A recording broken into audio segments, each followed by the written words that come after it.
Bonjour et bienvenue à tous, et en particulier aux vaillants auditeurs qui ont fait le déplacement malgré le froid, le confinement et j'en passe.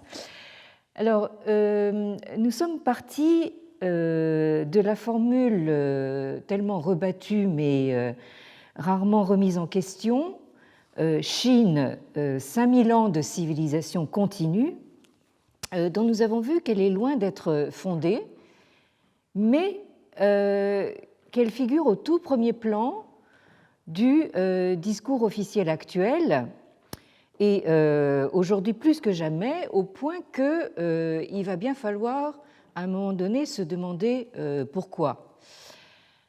Alors, si vous vous êtes jamais demandé ce que fait de son temps le Politburo du Parti communiste chinois, vous serez sans doute intéressé de savoir que parmi bien d'autres occupations et préoccupations nationales et internationales, ce Politburo se réunit environ une fois par mois, en général un après-midi vers la fin du mois, pour une séance de travail et d'information qui consiste en un exposé présenté par un conférencier invité, de préférence un expert ou un professeur d'une université ou d'un think tank de renom, qui est convoqué pour parler d'un sujet particulier. Son exposé est suivi d'une prise de parole par le secrétaire général et désormais secrétaire perpétuel, M. Xi Jinping en personne, qui souligne l'importance du sujet en question et qui indique les grandes lignes de l'action à poursuivre à l'avenir. Et ce discours du secrétaire général se trouve ensuite repris et publié en substance ou parfois in extenso dans l'organe qui émane directement du comité central du parti et qui s'intitule si justement Qiushi, qui veut dire rechercher la vérité. Littéralement, shi, c'est ce qui est, rechercher ce qui est. Donc, bien sûr, enfin, tout ce qui est publié dans cette revue est la vérité. Alors, ici, vous voyez par exemple sous le titre Qiushi une photo de représentants des minorités nationales, comme on les appelle, dans leurs costumes folkloriques très colorés et vraiment très très contents d'être là. Alors, au cours des séances de travail de cette année 2020, il a été question, sans grande surprise, de la gestion parfaitement contrôlée, bien entendu, de la pandémie de coronavirus, mais aussi d'importantes questions concernant, par exemple, la propriété intellectuelle et le recours à l'intelligence artificielle. Alors, dans cette perspective, on sera peut-être quelque peu étonné d'apprendre que la séance du 28 septembre dernier, c'est tout récent, a été consacrée à l'archéologie.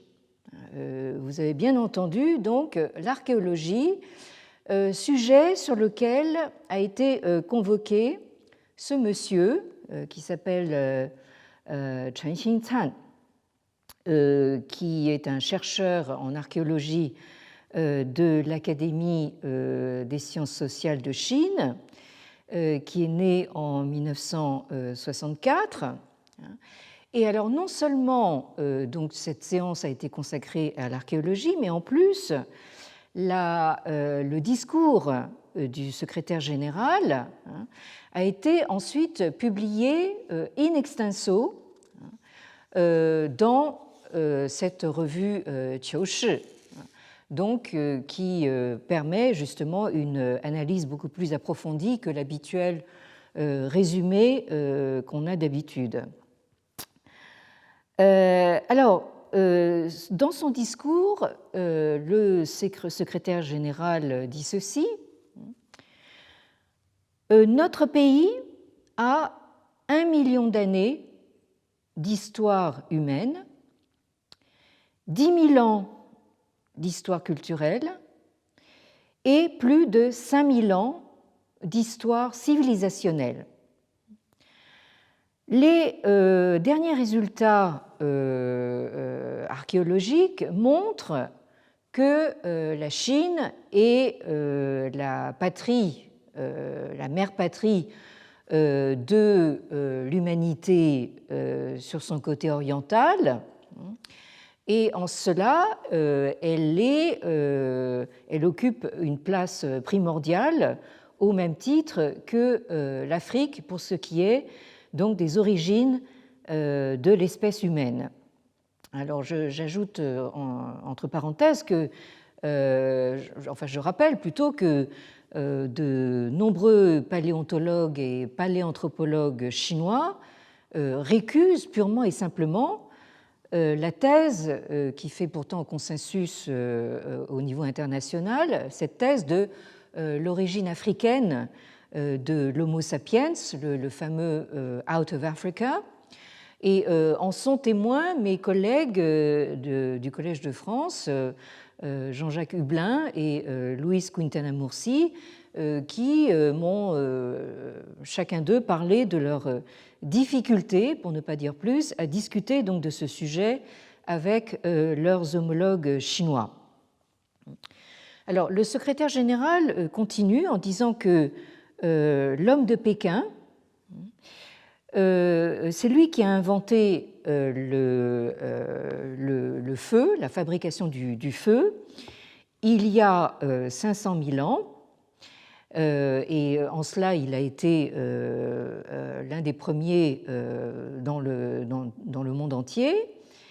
Et il y a 10 000 ans déjà, nos ancêtres plantaient donc du millet et du riz.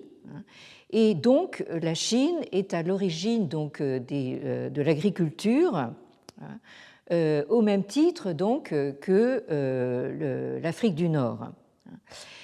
Et il faut encore rappeler donc bien sûr les inventions et diverses découvertes de la Chine pour ce qui est des instruments de musique, des embarcations, des techniques d'irrigation, de l'astronomie. Donc dans tous ces domaines, la Chine arrive en premier ou figure parmi les premiers dans le monde.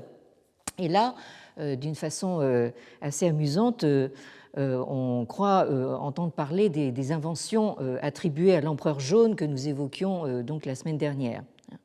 Alors, le secrétaire général continue en disant que notre pays était si vous me permettez cette traduction, un leader mondial dans le développement d'antiques civilisations pendant le néolithique, l'âge du bronze et l'âge du fer. Donc il s'agit bien ici de montrer que la Chine a toujours été, depuis les origines de l'espèce humaine, leader mondial en tout. C'est aussi simple que ça. Et le secrétaire général de rappeler que la civilisation chinoise est la seule civilisation dans le monde qui s'est perpétuée de façon ininterrompue depuis l'Antiquité. Et c'est ce que précisément ce même secrétaire général, M. Xi, rappelait à M. Trump lors de la visite donc, du président américain en Chine en 2017. Et on continue ainsi comme ça. Donc les 4 grandes inventions chinoises, hein, bien sûr, vous les connaissez, l'invention du papier, l'imprimerie, la poudre à canon et la boussole, hein, ainsi que l'invention du lac, de la soie, de la porcelaine et toute la technologie de la production du fer, ainsi que bien sûr le système administratif des commanderies établies à partir donc de l'Empire Qin, et pour finir le système des examens impériaux. Tout cela, enfin, ce sont autant de signes distinctifs originaux et de la civilisation chinoise et de sa contribution à l'histoire de la civilisation mondiale. Alors, donc, fidèle à la tradition, donc, le secrétaire général poursuit en détaillant donc, les actions à prendre à partir donc, de ces constatations. Alors, il annonce que la lutte pour enfin, dans le domaine de l'histoire et de la culture doit et va continuer pendant très longtemps, et nous devons attacher la plus grande importance au travail archéologique et afin justement d'utiliser donc la vérité intangible, ou plus exactement la vérité tangible des faits, pour contrer donc toutes sortes de distorsions et d'essais de diffamation donc de l'histoire de la nation chinoise, et de manière à apporter donc un très grand soutien à la promotion de la compréhension de la culture chinoise traditionnelle et au renforcement de ce que M. Xi appelle la confiance en soi culturelle. Mais même le secrétaire général est obligé d'admettre ceci. Il dit il y a encore beaucoup de zones non explorées dans l'histoire ancienne de la Chine, et donc le travail archéologique a encore un long chemin à parcourir. En particulier, il y a encore un grand nombre de trous ou de lacunes dans l'étude de la dynastie Xia, dont je vous rappelle que beaucoup contestent encore son existence historique, comme on va le voir. Et étant donné qu'il n'y a pas suffisamment de témoignages écrits, il est d'une importance capitale de confirmer donc ces faits en tant qu'histoire crédible à travers donc des découvertes archéologiques. Là, vous comprenez donc l'importance justement de l'archéologie pour pallier donc le manque de témoignages écrits. Et par exemple, là, le secrétaire général nous cite quelques exemples. Il se demande, par exemple, si les 3 empereurs et enfin les 3 Augustes et les 5 empereurs, les San Huang Wu Di, qui comprennent notamment justement l'empereur jaune, Huangdi, et l'empereur de feu, Yendi, dont nous parlions la dernière fois. Donc, est-ce que ces 3 Augustes et ces 5 empereurs et autres figures préhistoriques, mythiques et légendaires, est-ce que ce sont simplement donc des mythes et des légendes, ou est-ce que ce sont des personnages historiques? Ça, la question est posée.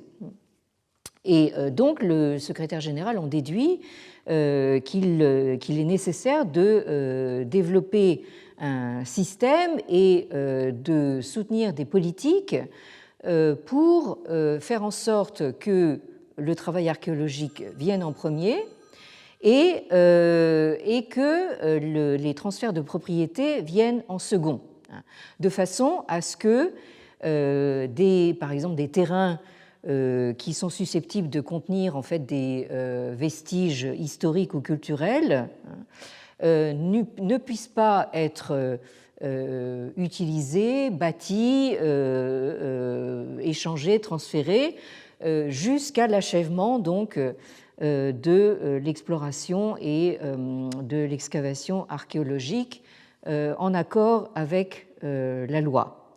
Et donc, il s'agit également de réprimer le trafic d'antiquités ou d'objets volés dans les tombes ou à la faveur de fouilles archéologiques. Apparemment, c'est une pratique assez courante. Donc là, que ces criminels se tiennent à carreau.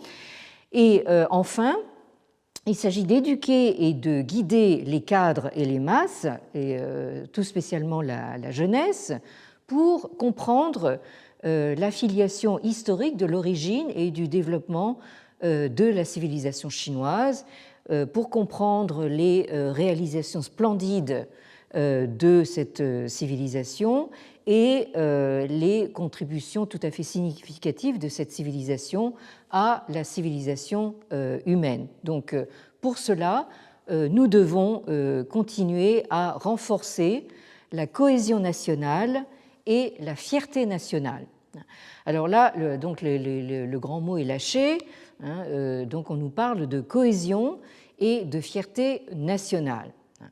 Alors, ce discours se situe dans la droite ligne fixée par le parti dès 1996 avec le projet de chronologie Xiashangzhou, dont le financement par l'État chinois a été inscrit tout simplement dans le 9e plan quinquennal, suivi d'un autre projet, donc du projet d'investigation des origines de la civilisation chinoise, lancé en 2001, projet qui, comme nous l'avions vu, avait pour objectif déclaré de faire remonter l'ancienneté de la civilisation chinoise à au moins 3000 ans avant notre ère, le problème étant et demeurant que les premières traces écrites dont nous disposons ne remontent qu'aux environs de 1500 avant notre ère, c'est-à-dire donc à cette dynastie Shang dont il a été prouvé qu'elle a existé historiquement. Alors, vous voyez que là, il y a encore en fait un certain décalage et il faut encore prouver l'historicité de cette fameuse dynastie Xia qui aurait précédé les Shang de près de 2 millénaires. Donc là, il manque 2 millénaires au compteur. Alors, force est donc d'arriver à cette observation faite d'entrée de jeu dès les premières lignes de leur introduction par les directeurs de ce volume collectif intitulé Nationalism, Politics and the Practice of Archaeology, donc nationalisme, politique et pratique de l'archéologie, dirigé par Philip Cole et Claire Fawcett, publié aux presses universitaires de Cambridge en 1995. Alors pour ceux qui voient l'image, on reconnaît un monument à l'aspect singulièrement familier, je trouve. Ça ressemble quand même furieusement à notre bonne vieille colonne Vendôme comme symbole national, c'est pas mal. Et alors donc, Philip Cole et Claire Fawcett, dès les premières lignes de leur introduction, écrivent ceci. Archaeology has often been put to political use, particularly by nationalists. It can be argued that there is an almost unavoidable or natural relationship between archaeology and nationalism. Ce qui veut dire l'archéologie a été souvent sujette à une utilisation politique, en particulier par les nationalistes. On peut dire qu'il y a une relation inévitable, voire naturelle, entre archéologie et nationalisme. Alors, donc, nous avons ici des formules assez carrées, qui font bien pendant aux formules tout aussi carrées, voire musclées du secrétaire général. Mais malgré tout ça, comme on va le voir, l'archéologie chinoise en particulier n'est pas le terrain aride et monocolore qu'on imagine. On s'imagine souvent le travail de l'archéologue qui consiste à gratter à la brosse à dents des tessons de peau cassée. Mais l'archéologie, ce serait bien plutôt une sorte de champ de bataille où le monde entier hein, et toutes les générations depuis un siècle se jettent dans la mêlée générale. Alors, ce volume, dont je viens de citer le titre, comprend principalement des chapitres qui portent sur l'Europe. Alors, l'Europe à la fois occidentale, alors on commence par en force avec des chapitres justement sur l'utilisation de l'archéologie dans le régime nazi, en Allemagne nazie. Ensuite, il y a également des chapitres qui portent sur l'Europe centrale et l'Europe orientale, c'est-à-dire en particulier l'ex-Union soviétique.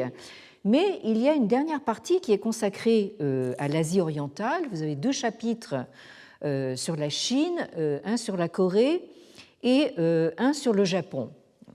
Alors, parmi les 2 chapitres sur la Chine, vous avez le chapitre 11 qui s'intitule 30 Years of Chinese Archaeology, 1949 to 1979, donc 30 ans d'archéologie chinoise de 1949 à 1979, qui est due à ce professeur aujourd'hui décédé du nom de Tong En-zheng, qui a vécu de 1935 et qui est mort en 1997. Alors, ce monsieur était donc adolescent lors de la proclamation de la République populaire en 1949, et il a donc connu l'ère maoïste et a particulièrement souffert lors de la révolution culturelle, et on comprend a posteriori quelles pouvaient être les raisons de ce tourment, puisque il a ensuite persisté et signé en quelque sorte en soutenant le mouvement pro-démocratique de la place Tiananmen en 1989, et en conséquence a dû s'exiler aux États-Unis, où il a fini sa carrière à la Wesleyan University et où il est mort, pas très vieux finalement, de maladie, dans ce qu'il appelait lui-même un exil volontaire.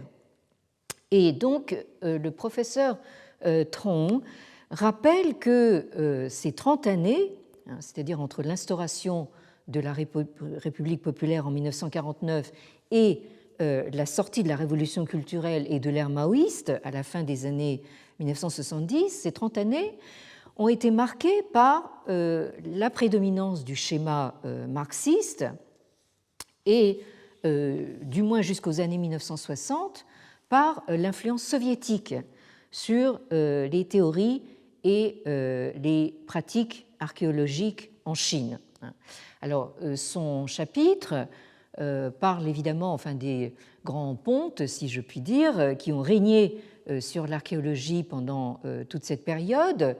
Vous voyez surgir le nom, par exemple, de Xianai, que vous avez ici en photo, en costume Mao, bien sûr, qui a vécu de 1910 à 1985. Vous voyez donc que sa vie couvre tout le XXe siècle, pratiquement. Et vous avez également le nom de Han Zhimin, qui a vécu de 1924 à 2005 et qui a donc fait toute sa carrière à l'Institut d'archéologie de l'Académie des sciences sociales de Chine depuis donc les années 1950. Alors, ces grands noms de l'archéologie chinoise de cette période ont tendance à privilégier la thèse dite centraliste, selon laquelle la civilisation chinoise s'est développée à partir d'un noyau unique situé dans le bassin moyen du fleuve Jaune, dont je vous rappelle le tracé ici. Et vous avez par exemple une citation de Han Zhimin qui a déclaré que seules les cultures qui ont fleuri, qui se sont épanouies à l'âge de pierre, au néolithique, dans cette vallée du fleuve Jaune, seules ces cultures ont établi la fondation de la civilisation chinoise. Et le développement des autres cultures régionales a été influencé et, disons, encouragé par les cultures plus avancées, donc justement de cette vallée du fleuve Jaune. Alors, le professeur Trong explique cette insistance sur cette thèse centraliste par le contexte politique, puisque, en effet, pendant ces 30 années, la situation politique de la Chine exigeait l'obéissance, la soumission des régions locales et surtout des régions périphériques au centre politique situé à Pékin, donc, c'est-à-dire justement dans cette zone de la vallée du fleuve Jaune. Et donc, c'était une période qui, évidemment, mettait en avant la centralisation du pouvoir et qui soulignait donc la supériorité culturelle de l'ethnie dite dominante, c'est-à-dire l'ethnie Han, dont il était supposé que c'était précisément les habitants de la vallée du fleuve Jaune dans la haute antiquité. Et donc, le professeur Trong rappelle que la mission de l'archéologie chinoise à cette époque, c'était de, on cite, servir donc la politique du prolétariat. Et tout ça, ça explique évidemment toutes ces prises de position théoriques sur l'archéologie. Et évidemment, le nationalisme de ces autorités académiques chinoises ne se reflète pas simplement dans justement la philosophie sous-jacente à tout leur travail, mais aussi elle se traduit dans le refus systématique de coopérer avec des collègues occidentaux qui n'ont à aucun moment jamais pu obtenir des données au-delà en fait, de ce qui était publié en fait, officiellement dans les 3 grands journaux d'archéologie, à savoir Kraoku Wenwu et Kraoku Xuebao.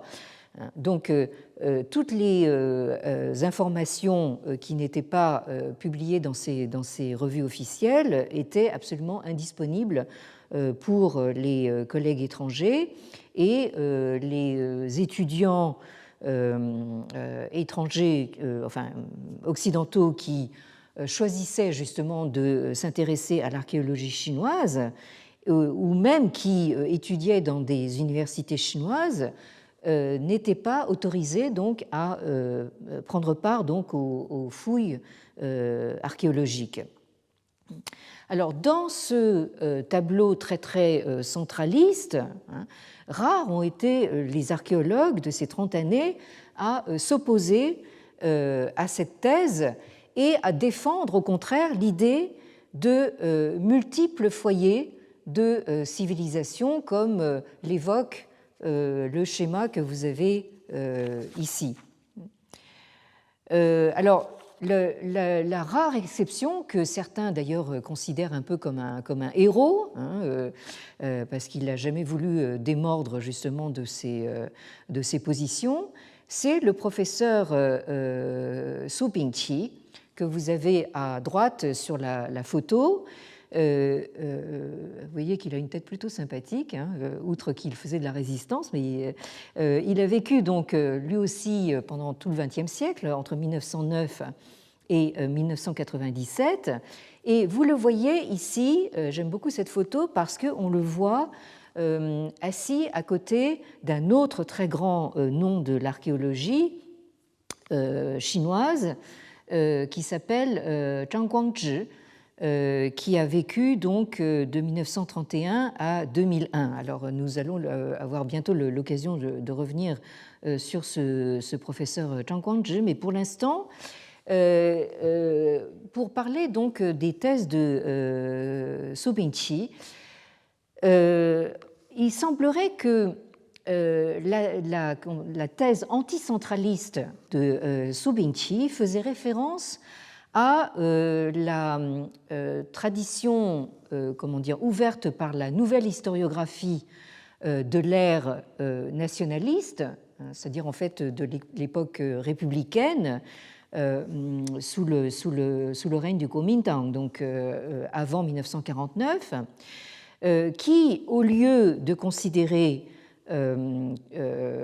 l'histoire ancienne chinoise comme ayant une origine unique et comme suivant un modèle de développement unilinéaire, donc cette nouvelle historiographie assignait des origines multiples à la civilisation chinoise et était persuadée que ces origines multiples s'étaient développées selon des trajectoires également multiples au niveau régional. Alors vous avez quelques grands noms qui sont associés justement à cette nouvelle historiographie pré-1949. Vous avez par exemple le grand historien Fu Senian, qui a vécu de 1896 à 1950, qui a développé une thèse qui a été abandonnée depuis, mais enfin qui vous montre qu'il essayait vraiment très, très fort de penser en fait quelque chose qui soit multicentré. Il a cru percevoir en fait une distinction entre une population qu'il appelait les Yi, que les sources anciennes considèrent comme les barbares de l'Est. Et ces Yi auraient été à l'origine de la culture Longshan, que l'on date d'habitude de 2600 à 2000 avant l'ère chrétienne. Alors ces Yi de l'Est auraient été basés dans l'actuelle province du Shandong, donc à l'extrême est de la Chine. Et de l'autre côté, vous auriez un autre foyer que Fu Senian met sous la dénomination des Xia, c'est-à-dire des Chinois, incarnés par la culture Yangshao à l'ouest.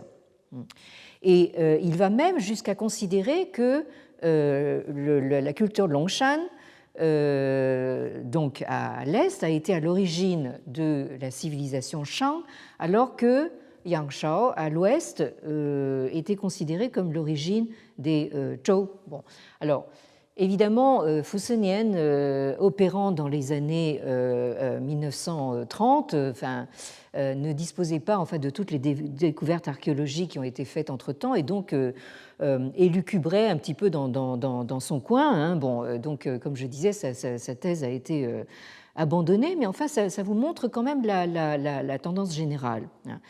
Vous avez un autre grand nom de l'archéologie en la personne de Xu Xusheng, qui a vécu entre 1888 et 1976.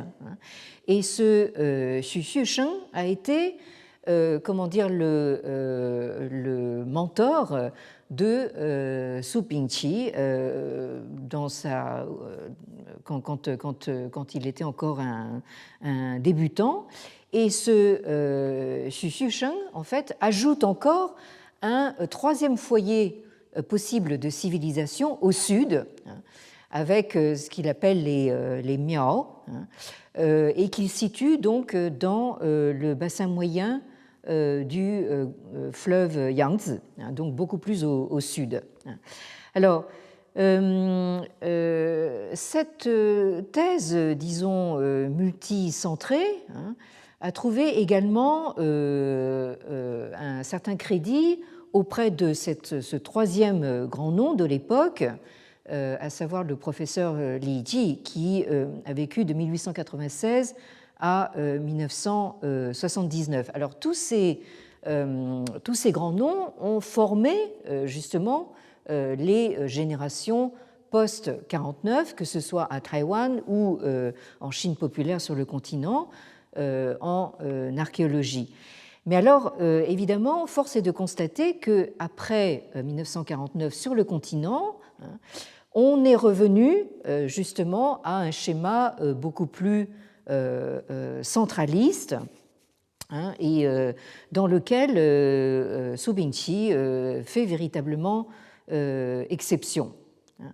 Alors Su Bingqi, bon, je ne vais pas rentrer dans les détails pour ne pas vous ennuyer, et d'autre part, nous ne sommes pas ici pour discuter des détails techniques de l'archéologie, mais à partir des années 1980, Su Bingqi, on a rajouté une couche, si j'ose dire, en distinguant pas moins de 6 foyers différents de civilisation dans toute la Chine. Alors vous avez un foyer au centre de la Chine, à l'est, au milieu, au centre, dans la région du Hubei.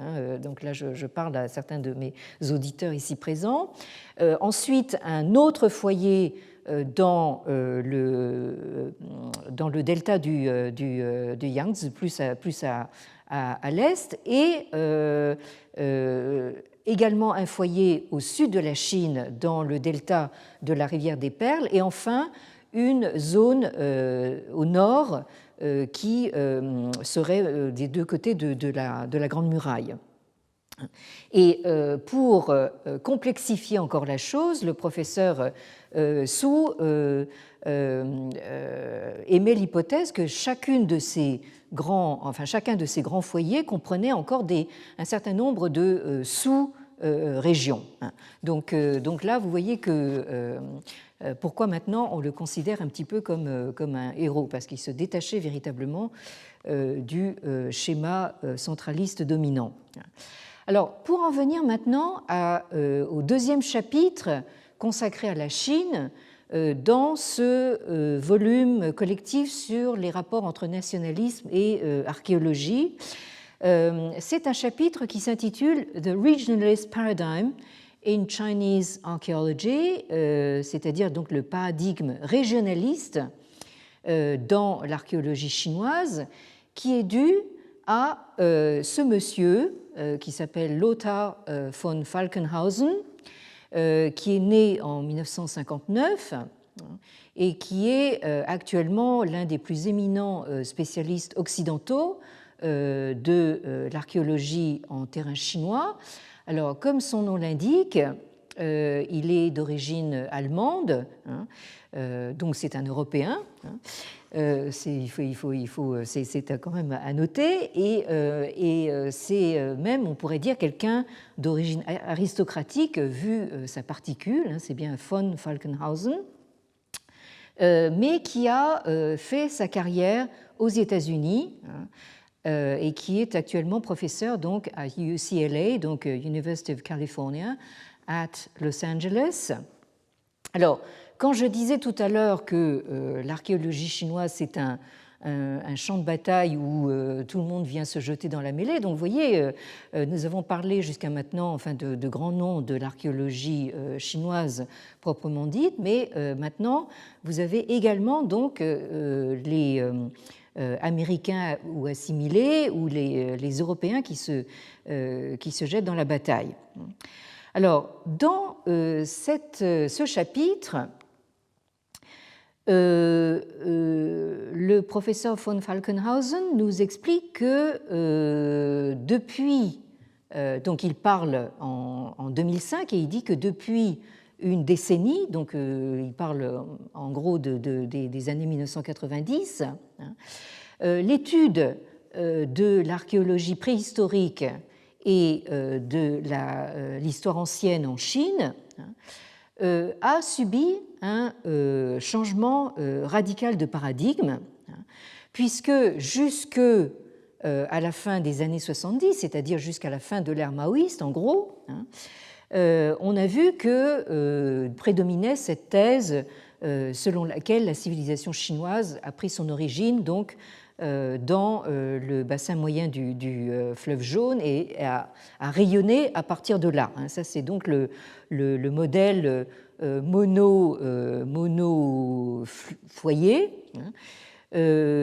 qui donc a donné lieu évidemment à pas mal de développements à partir de là. Et donc, c'est un, comment dire, un modèle qui a tendance à exclure, enfin évidemment, l'aspect régional, hein, et qui exclut totalement alors les zones périphériques qui sont occupées par ce que la Chine communiste appelle justement des minorités nationales. Et donc là, nous sommes évidemment dans un schéma de l'entre-soi.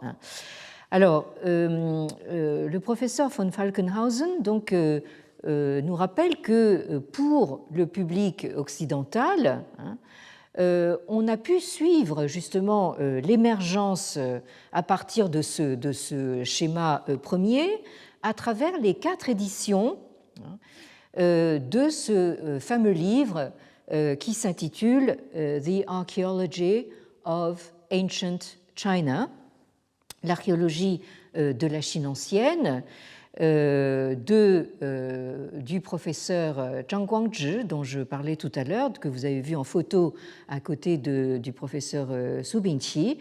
Et vous voyez que cet ouvrage, vraiment, c'est une véritable Bible, hein, à laquelle on s'est référé pendant des générations, donc a été publié par les presses universitaires de Yale et a connu donc 4 éditions. La première en 1963, ensuite une deuxième en 68, une troisième en 77 et enfin une quatrième en 86. Donc là, en fait, ce sont 4 éditions qui recouvrent presque 3 décennies. Alors, ce professeur Zhang Guangzhi, c'est vraiment un nom qui prédomine justement dans l'histoire de l'archéologie chinoise moderne.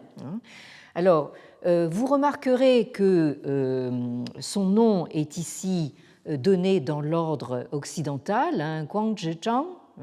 Alors ça, c'est l'habitude américaine d'occidentaliser les noms chinois, c'est-à-dire, en fait, au lieu de mettre à la chinoise le nom de famille en premier, donc on le met en dernier, comme dans les noms occidentaux.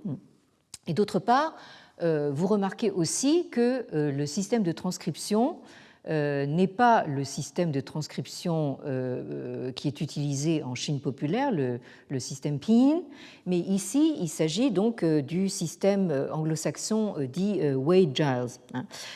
Alors c'est pour ça aussi que ce professeur est appelé familièrement, hein, par ses étudiants et par ses nombreux collègues Casey, hein, donc Guangzhi donne Casey ou Casey Zhang. Hein.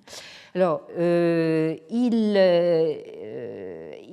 est originaire d'une famille de Taïwan, hein, mais il est né à Beijing, qui à l'époque s'appelait Beiping, en 1931. Et ensuite, il a obtenu son diplôme universitaire à l'Université nationale de Taïwan en 1954 et a obtenu son doctorat de PhD à Harvard, donc aux États-Unis, en 1960. Et après cela, donc, il a fait toute sa carrière aux États-Unis. Il a d'abord enseigné à Yale, avant de retourner à Harvard où il a fini sa carrière et où il est mort donc en 2001. Alors, la première édition de ce livre, hein, qui date de 1963, donc, présente toujours cette thèse que l'agriculture en Chine a commencé dans ce foyer central au confluent du fleuve Jaune, de la Wei et de la Fen, donc selon le schéma la carte que je vous ai montrée tout à l'heure. Hein. Et donc le professeur Zhang donc développait une ligne droite, hein, à partir de là, vers justement le début et l'essor des sociétés plus complexes et de la civilisation dynastique. Et alors donc ce schéma centraliste évolutionniste se retrouve sous une forme plus ou moins identique dans les deux éditions suivantes de 68 et 77, mais de manière intéressante, on la voit abandonnée dans la quatrième édition de 1986, où là, en fait, l'auteur reconnaît que on a retrouvé en fait des vestiges de pratiques agricoles dans un certain nombre de régions différentes à travers le nord et le sud de la Chine. Et c'est ce qui a amené donc le professeur Zhang Guangzhi à développer le concept de ce qu'il appelle la Chinese Interaction Sphere, c'est-à-dire donc la sphère d'interaction chinoise. Alors au lieu de parler maintenant d'un foyer unique, il parle d'une sphère d'interaction. Donc il élargit un peu son champ de vision pour pouvoir intégrer justement plus de dimensions régionales. Alors, pour en revenir justement à ce propos du professeur von Falkenhausen dans ce chapitre, où il parle de changement de paradigme des années 1990, il attribue donc ce changement de paradigme. Alors le changement de paradigme en question, en fait, c'est le passage d'une vision très très centralisée à une vision beaucoup plus régionaliste. Et il attribue ce changement à des changements dans les structures idéologiques et administratives dans lesquelles les archéologues chinois étaient amenés à travailler. De la même façon que le professeur Trong Eun-jung justement établissait un lien justement entre cette vision centraliste de l'archéologie et la vision politique centraliste de Pékin pendant l'ère maoïste. De la même façon, le professeur von Falkenhausen donc voit justement une ouverture vers la dimension régionale avec l'ère Deng Xiaoping, à partir donc des années 1980, l'ère Deng Xiaoping qui est censée avoir représenté une forme de libéralisation, en tout cas de l'économie, et qui donc explique peut-être justement cette ouverture sur les régions.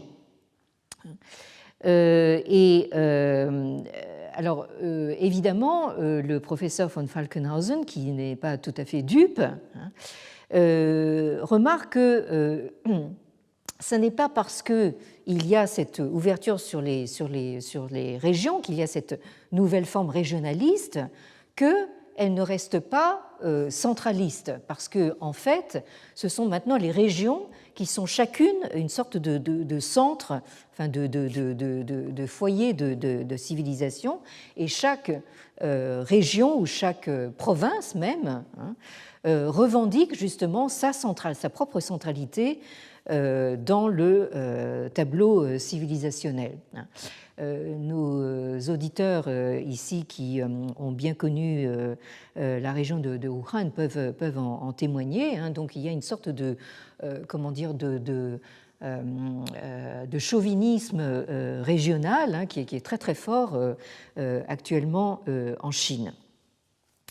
Alors, ce même professeur von Falkenhausen, dans un article plus ancien, publié dans la grande revue d'archéologie Antiquité, qui date de 1993, dresse un tableau très clair de l'histoire et des pratiques chinoises de l'archéologie à l'ère moderne et des distorsions qu'elle révèle.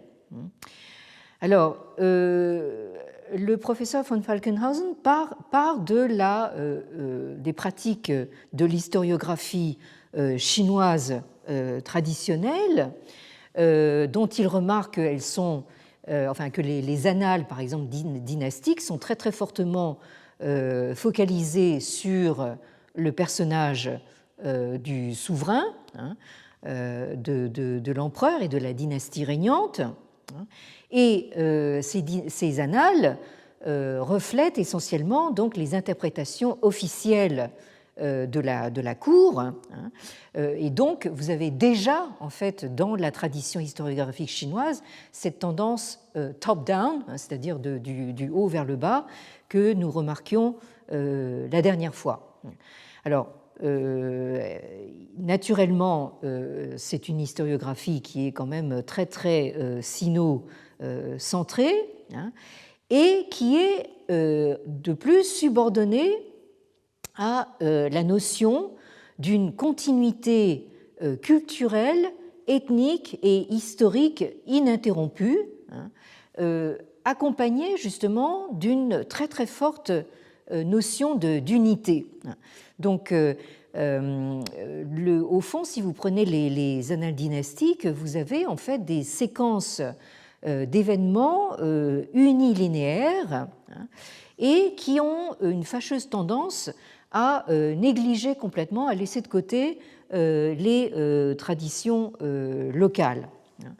Et enfin, cette historiographie traditionnelle chinoise est très fortement marquée par une tendance moralisante, hein, qui se traduit donc en termes politiques. Alors ici, le professeur von Falkenhausen remarque quelque chose d'assez intéressant, c'est-à-dire que, au fond, l'archéologie chinoise à ses débuts, hein, a été finalement assez tributaire de ce qu'on a appelé l'antiquarianisme traditionnel chinois, hein, ce qu'on appelle en chinois le Qinshi Xue, hein, c'est-à-dire donc l'étude littéralement du tin, c'est-à-dire du métal ou du bronze, et de shi, c'est-à-dire de la pierre ou quelquefois plus spécifiquement du jade. Alors, le Qinshi Xue, c'est un petit peu le propre notamment des amateurs et des collectionneurs d'antiquités dans l'histoire chinoise, une pratique qui a fleuri en particulier à partir de la dynastie Song. Hein. Et jusqu'à maintenant, en fait, l'usage populaire se réfère justement à ces deux pratiques, c'est-à-dire à la pratique de l'antiquarianisme traditionnel et de l'archéologie.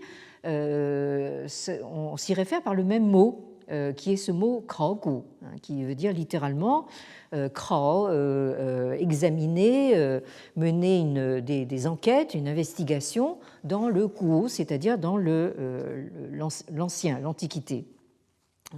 Et ce mot qui était utilisé à l'origine par justement en fait, ces collectionneurs de la dynastie Song a été repris par les traducteurs japonais de la fin du XIXe siècle pour traduire le terme occidental d'archéologie. Et c'est ce mot qui a été réintroduit ensuite dans le vocabulaire chinois moderne. Et comme on va le voir dans les cours qui suivent, ce processus d'invention japonaise de néologisme moderne, à partir du chinois, et ensuite réintroduit dans le vocabulaire chinois, concerne bien d'autres mots et de concepts venus d'Occident. Donc là, en fait, il y a toute une infrastructure lexicologique que nous devons justement à la médiation japonaise et qui est ensuite réintroduite clé en main donc dans le vocabulaire moderne chinois. Alors, le professeur von Falkenhausen donc explique que justement en fait le patronage de l'État chinois accordé à l'archéologie, que nous avons vu justement dans ces dernières séances et encore aujourd'hui, se paye à un certain prix, c'est-à-dire que d'une part, du moins jusqu'à la fin des années 70, il y avait justement en jeu la légitimation du régime par l'idéologie marxiste.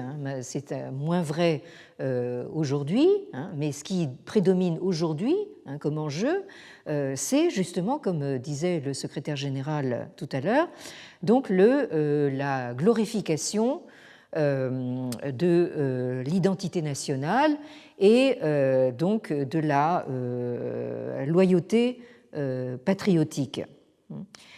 Alors,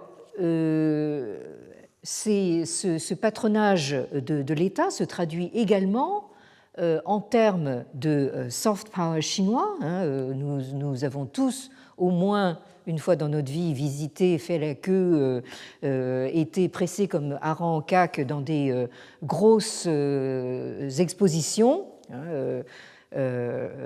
organisées par la Chine, avec des collections venues de Chine d'objets exhumés des tombes ou résultant de fouilles archéologiques, et qui montrent justement que la Chine est en digne compétition avec d'autres civilisations, et en particulier avec la Mésopotamie et l'Égypte. On peut dire par exemple que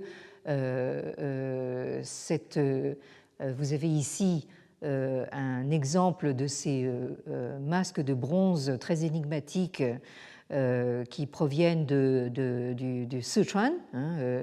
Et bien sûr, tout le monde connaît ces guerriers en terre cuite provenant de la tombe du premier empereur. Donc ces grosses machines que sont ces expositions qui voyagent donc un peu partout dans le monde sont chargées de répandre le soft power chinois, mais aussi justement de chanter la gloire et l'antiquité donc de la civilisation chinoise.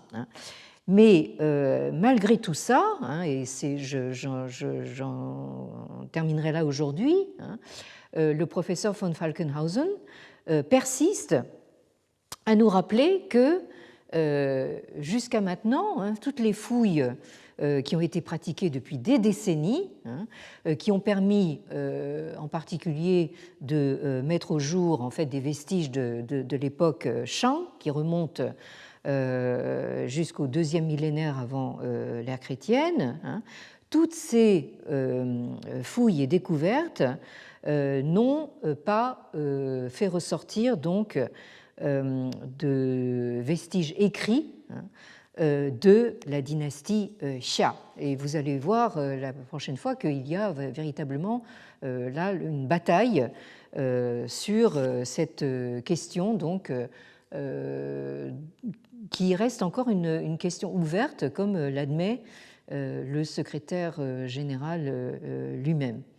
Donc, merci de l'attention des auditeurs présents, et donc j'espère à la semaine prochaine pour une dernière séance avant le congé de Noël, et en espérant une réouverture de cet amphithéâtre en janvier, mais rien n'est moins sûr. Bien, au revoir. Merci.